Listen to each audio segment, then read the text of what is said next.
Good evening. I'm Karissa Shatzer. Sony's PlayStation 2 has a jump start on the competition in the $7 billion a year video game industry. 2 million PlayStation 2 systems sold in 48 hours when they were released in Japan.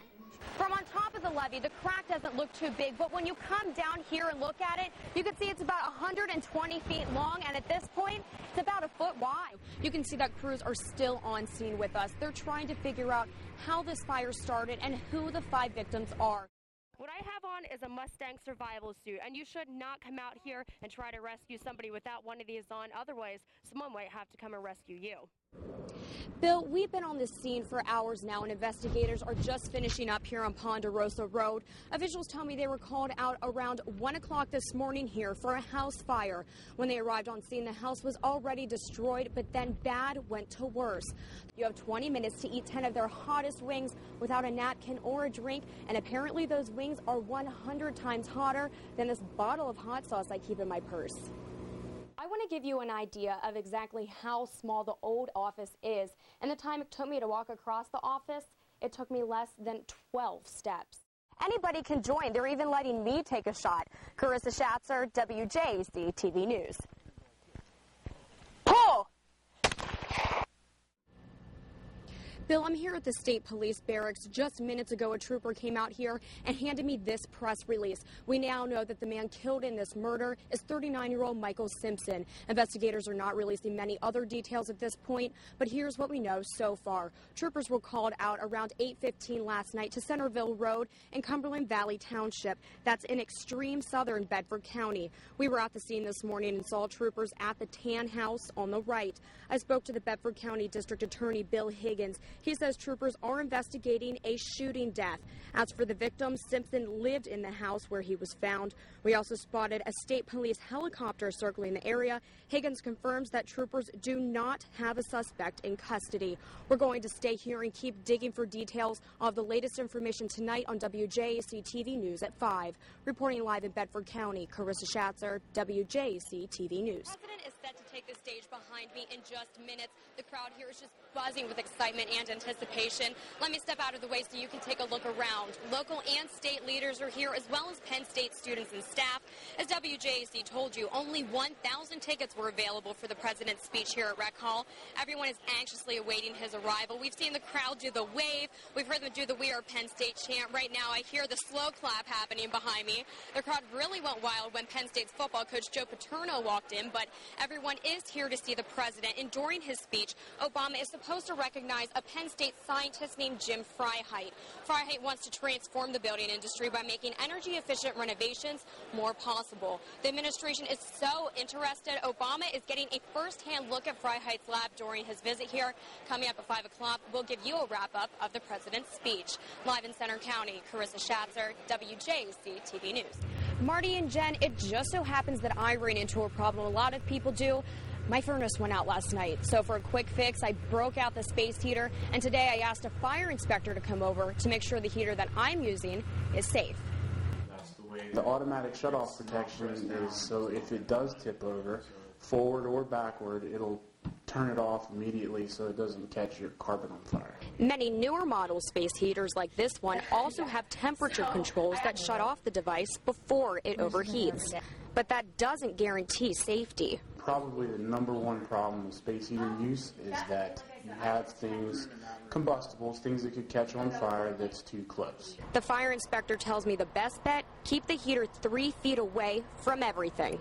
If you leave the room, or if you go to sleep, or if you're leaving the house, make sure it's turned off and preferably unplugged.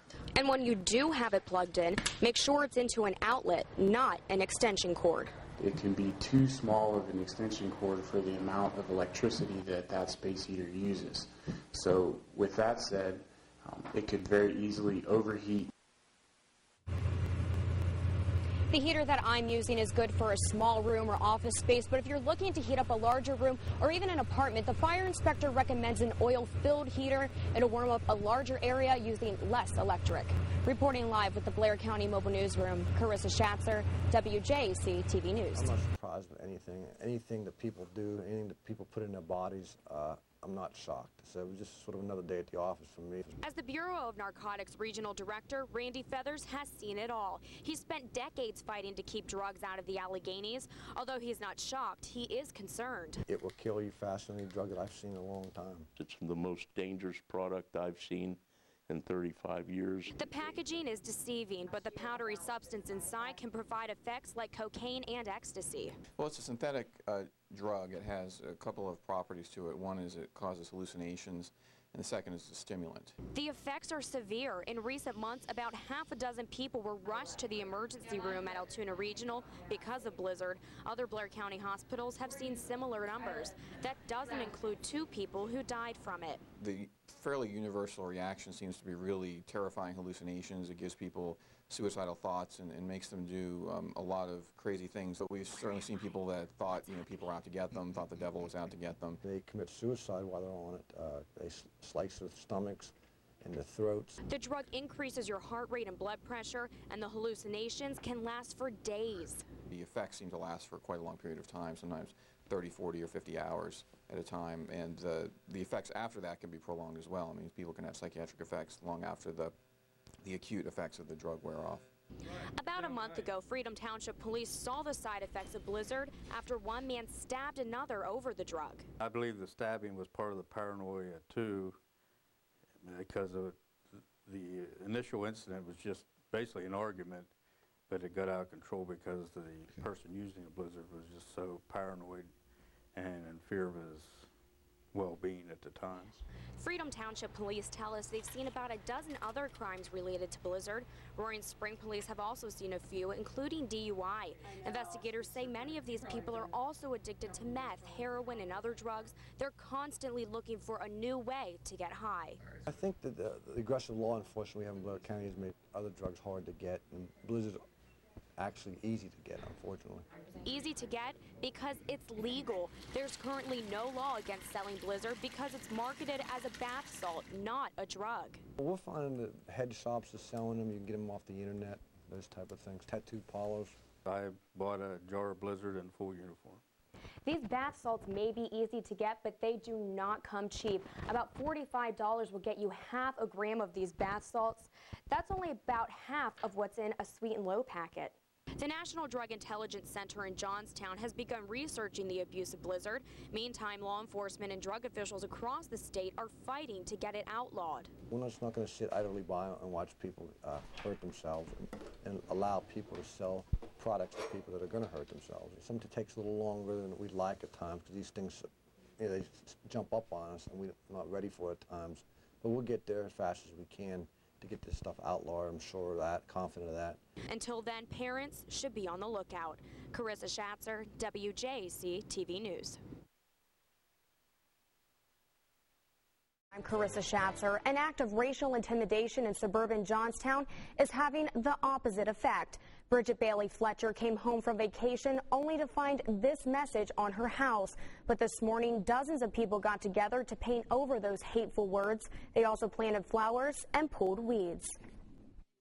And we've, I think, pushed back on evil and pushed back on hate. Now, with the Spirit of God amongst us and everybody back behind me, arm in arm, digging and pulling, there is no class, there's no race.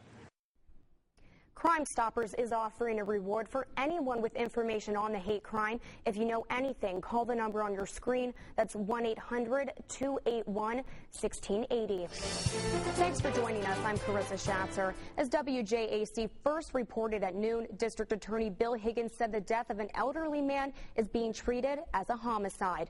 Back on May 28th, Irvin Hengst was found in his home near Imler, lying face down. He died in a hospital a few days later. He had multiple fractures to his face and skull. Now, we should point out that forensic experts have not ruled the official cause of death, but Higgins told us this afternoon there's no other conclusion, and he has faith that the state police will find the person responsible. The Casey Anthony trial is on hold until next week. That's because the judge sent everyone home just minutes after testimony got underway.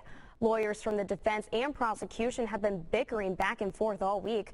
One of the major problems, the defense is entering evidence into court without allowing the prosecution to review it. Anthony is accused of killing her 2-year-old daughter, but her lawyers claim the child accidentally drowned in the family's swimming pool. He has already pled guilty to a deadly drunk driving accident, but a former school teacher wants to get back into the classroom. Frank Blair is requesting to have his teaching certification reinstated. Blair's blood alcohol level was more than twice the legal limit back in 2005 when his pickup truck crashed into 24-year-old Erica Bonney's car, killing her.